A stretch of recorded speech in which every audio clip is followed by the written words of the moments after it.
Sebagian orang melarang orang lain untuk belajar logika. Bahkan sebagian lainnya malah mengkafirkan mereka yang belajar logika. Kok bisa? Tentu hal tersebut mengundang pertanyaan. Apa sebenarnya yang dipelajari dalam ilmu logika? Apakah ilmu logika adalah ilmu hitam yang menyesatkan bahkan membuat yang beriman menjadi kafir? Atau malah sebaliknya, dengan mempelajari ilmu logika seseorang akan semakin teguh keberimanannya? Yang jelas kita tidak dapat menghukumi sesuatu tanpa mengetahui sesuatu yang kita hukumi tersebut. Disadari atau tidak, akal manusia pada hakikatnya memerlukan suatu aturan dalam menganalisa berbagai masalah. Karena ilmu logika merupakan ilmu yang mengatur cara berpikir manusia, maka keperluan kita kepada ilmu logika adalah untuk mengatur dan mengarahkan kita kepada suatu cara berpikir benar. Logika berasal dari bahasa Yunani, yaitu logos yang berarti sabda, perkataan, atau pemikiran. Logika telah digunakan oleh Socrates, Plato, bahkan para pendahulunya untuk membangun argumentasi yang persuasif sembari menolak argumentasi orang lain.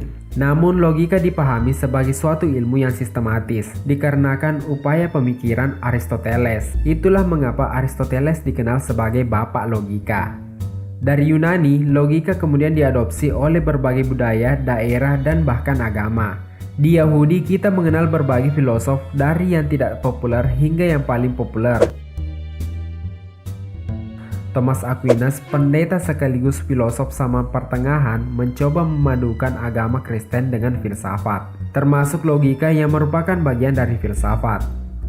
Sementara dalam tradisi Islam, pembelajaran logika mendapat puncaknya sekitar abad ke-2 Hijriah atau abad ke-7 Masehi, di mana buku-buku Yunani khususnya logika filsafat diterjemahkan ke dalam bahasa Arab yang dipelopori oleh Hunain bin Ishaq.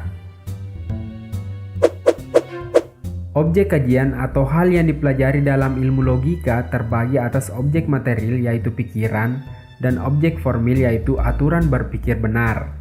Logika adalah ilmu yang mempelajari tentang prinsip berpikir benar. Dalam perkembangannya, kemudian definisi logika tersebut dikritik oleh Irving Marmarkopi, yang berpendapat bahwa logika bukan mempelajari prinsip berpikir benar, karena berpikir juga merupakan objek kajian ilmu psikologi.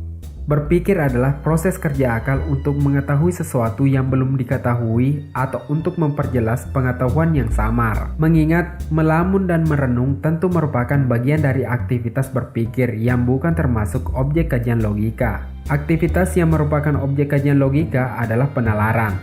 Penalaran adalah suatu jenis berpikir yang bertugas menyimpulkan premis-premis yang ada. Maka definisi ilmu logika adalah ilmu yang mempelajari tentang prinsip bernalar benar.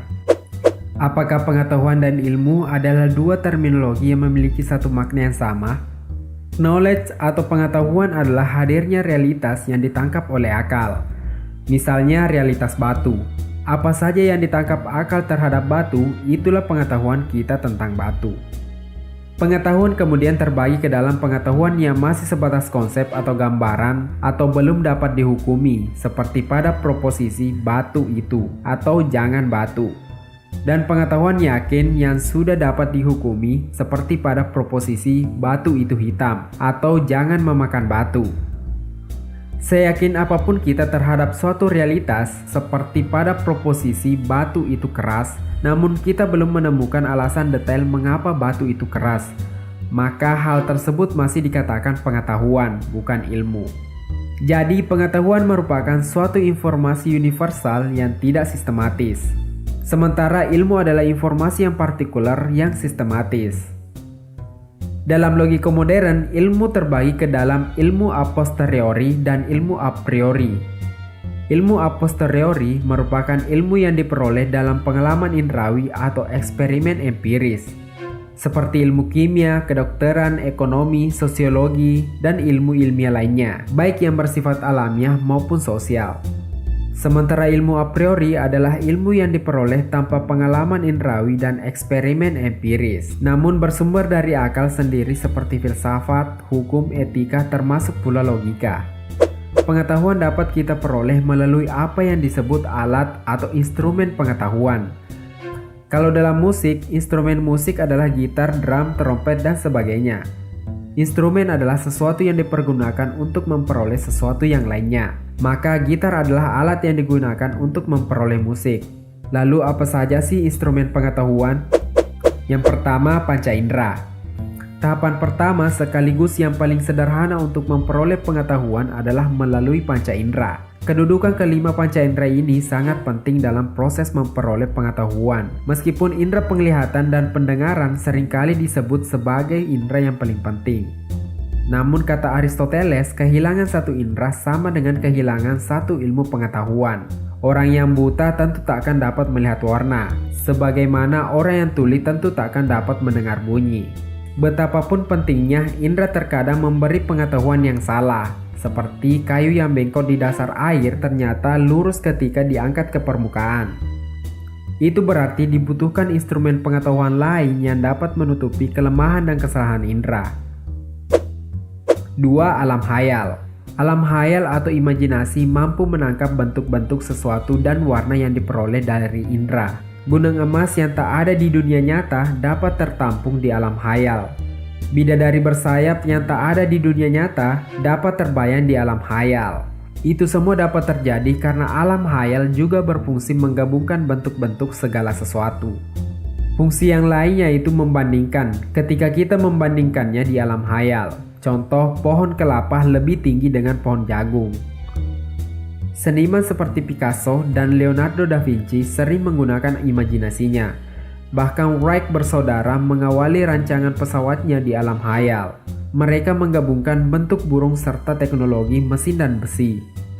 Yang ketiga adalah akal. Instrumen akal dibagi atas dua bagian, akal murni atau rasio dan konsep akal jatuh atau hati.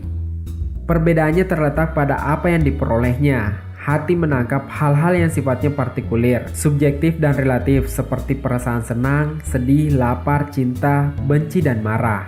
Sementara akal murni menangkap hal-hal yang sifatnya universal, objektif, dan mutlak. Persamaan keduanya terletak pada kemampuan penangkapan hal-hal yang abstrak atau tidak dapat diinderai. Keduanya juga mampu menangkap substansi, intisari atau nama-nama segala sesuatu. Tidak sedikit ilmuwan, agamawan, dan filsuf yang berpendapat bahwa inti dari kemanusiaan adalah akal. Dalam melakukan atau mempelajari apapun, manusia yang bijaksana tentunya mempertanyakan manfaat dalam melakukan atau mempelajari sesuatu tersebut. Apa sih manfaat mempelajari ilmu logika? Kita tidak mungkin mendapatkan hasil yang benar, tindakan yang benar, dan perkataan yang benar jika tidak dimulai dengan berpikir benar. Karena berpikir adalah awal mula terciptanya segala sesuatu. Logika hadir sebagai pengatur cara berpikir seseorang hingga berpikirnya menjadi benar. Setelah cara berpikirnya benar, barulah perkataan, tindakan, dan hasil yang didapatkan juga dapat ikut benar. Bagaimana bisa kita berbicara mengenai perihal yang benar dan salah tanpa mengetahui bagaimana cara berpikir benar? Apakah setelah kita mempelajari ilmu logika, cara berpikir menjadi selalu dan mutlak benar? Tidak juga. Kita dapat menjawabnya dengan jawaban nadik, yaitu jawaban yang berupa pertanyaan balik. Bagaimana dengan kita yang belajar bahasa Indonesia tapi masih banyak kesalahan dalam penggunaannya sehari-hari? Hal ini sangat bergantung pada sejauh mana penerapan kaidah-kaidah dari sang pembelajar ilmu logika tersebut.